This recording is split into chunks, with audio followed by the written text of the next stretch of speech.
Have you thought about trading this year's Australian Open? Looking for a strategy to use? Well, put the kettle on, grab your notepad and pen, and let's take a look at this strategy.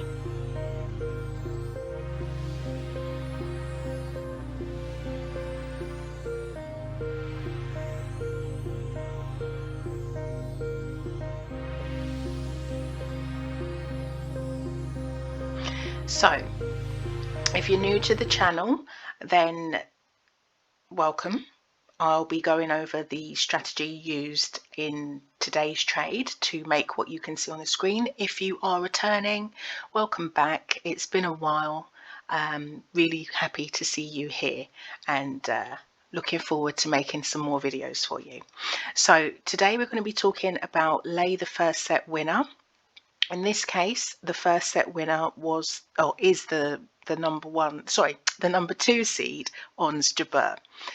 So be sure to check out my playlist above for more videos on tennis trading strategies if you're new and you want to get a little bit more of an insight into how to trade tennis successfully, especially when the Grand Slams and major tournaments turn up. So what you can see here is I've come in at the beginning of the second set and I tried to get matched at 106, but I wasn't quick enough. So as you can see, in a moment I'll be readjusting my stake to get matched at 107. What I'm basically doing here is I'm laying on Jabber, who is the favourite in this match, at the beginning of the second set. And you might be wondering, okay, so what's this strategy about? Why would we be doing that?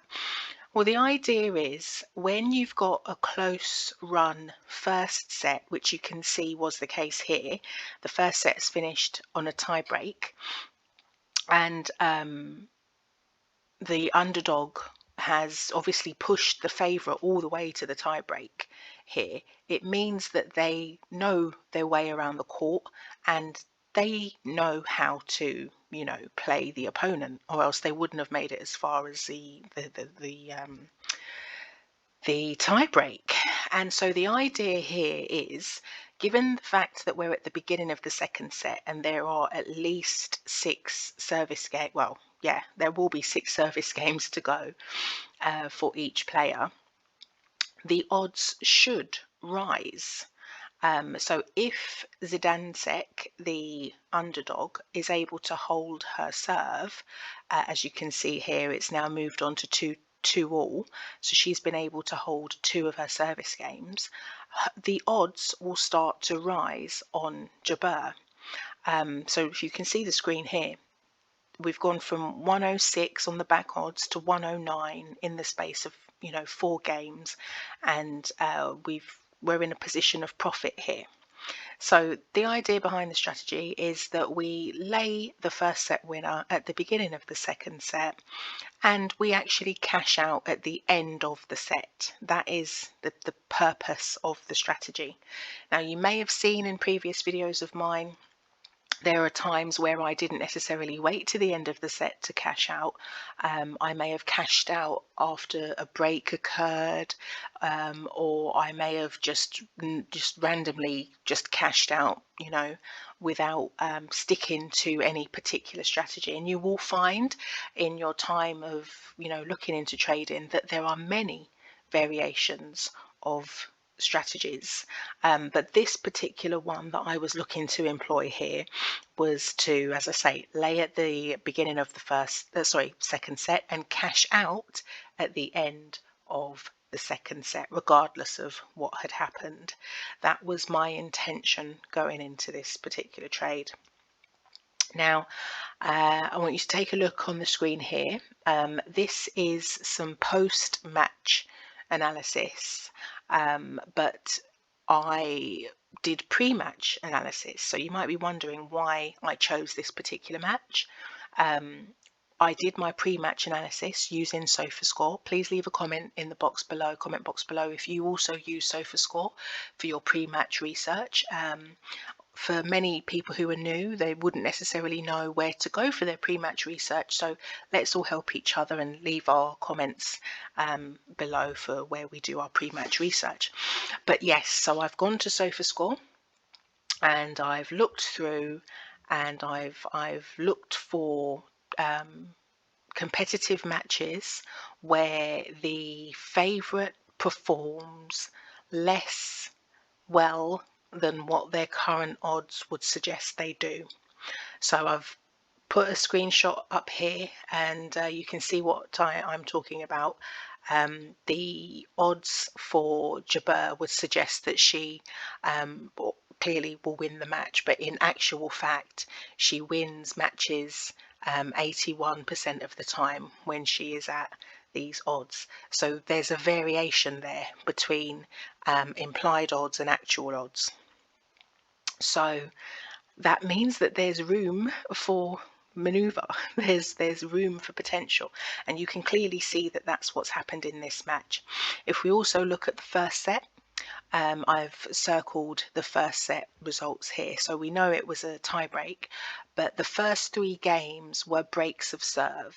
So that in itself showed that, you know, Jabeur was a little bit nervous.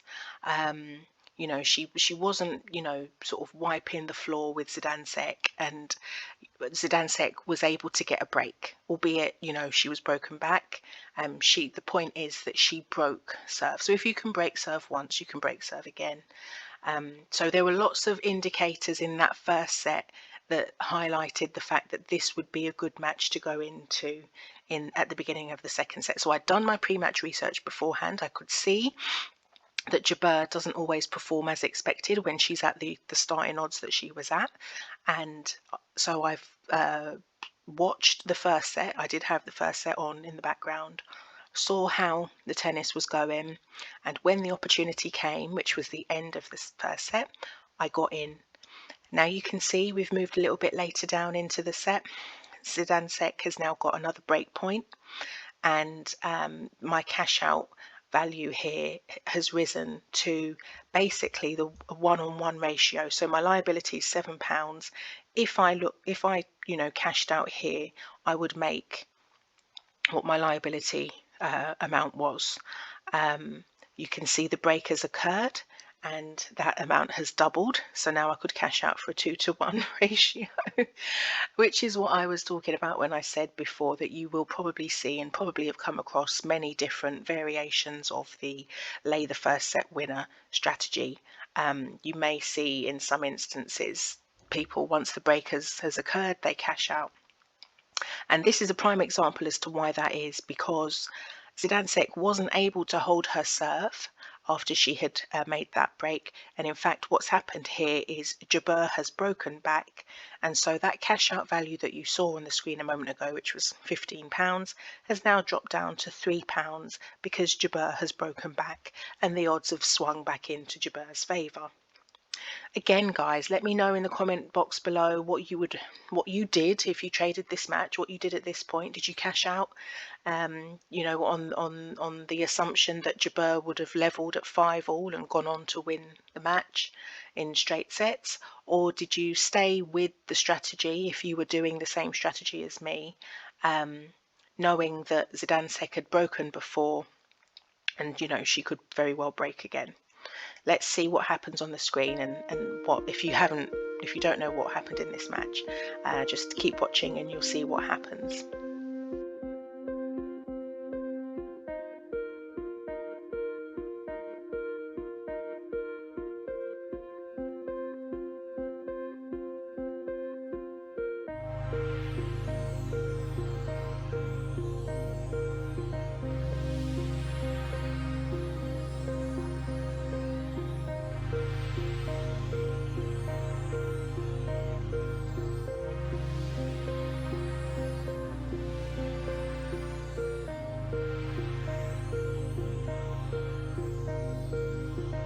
And so there we have it.